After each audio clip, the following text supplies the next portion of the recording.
I'm Colleen Cook. If you love Mozart as much as I do, be sure to discover 3 of his greatest works coming up at the next Florida Orchestra Discovery Series concert and performed by the Orchestra and the Master Chorale of Tampa Bay. Wolfgang Amadeus Mozart was really the first composer to make a living from composing alone. A piece of party music that he wrote in 1782 made him a very nice little profit. And then he turned around and recycled it into a symphony. Originally designed as party music for the wealthy and influential Haffners of Salzburg, Mozart later rewrote it into his famous Haffner Symphony No. 35. It's a work with variety, with drama, energy, and invention. And when it premiered in Vienna, Mozart pocketed another big profit from the very first performance alone.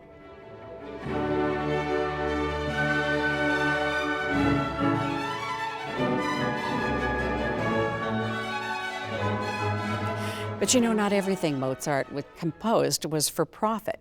Another lovely little choral work that you're going to enjoy in this concert was written for one of his friends, a choir master near Vienna. Even if you don't recognize the Latin title of Ave Verum Corpus, chances are you've heard this famous music sung at a wedding or a funeral. It's a glorious combination of melody and harmony, and it really arouses your emotions. Mozart composed this little 3-minute choral work just months before his last and his greatest choral work, his famous Requiem.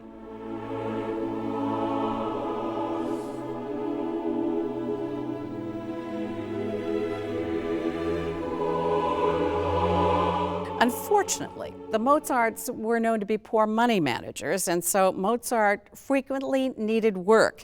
And he wasn't above ghostwriting a piece of music for someone if the job paid well enough. And that was the case with his famous last Requiem in D minor. There's controversy behind this final masterpiece. Mozart ghostwrote the Requiem in 1791 for a count who wanted to pass it off as his own composition.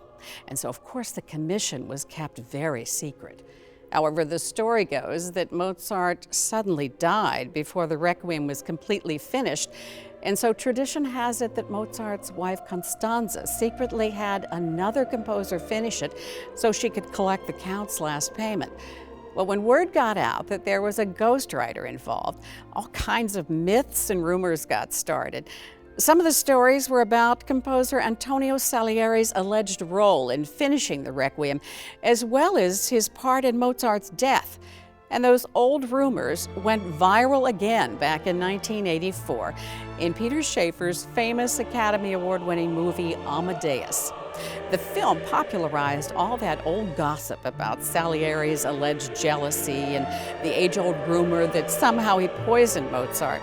It was all wildly inaccurate, but the movie Amadeus won millions of new fans for Mozart's Requiem. And many of those new fans bought recordings of it. Some even went to hear it performed. Well, they weren't disappointed, and you won't be either. So come to this Florida Orchestra Discovery concert featuring 3 of Mozart's greatest hits. Come see the Florida Orchestra and the Master Chorale of Tampa Bay bring the music of Mozart to life. It's coming up April 19th, 20th, and 21st in Tampa, St. Petersburg, and Clearwater. For more information, go to floridaorchestra.org.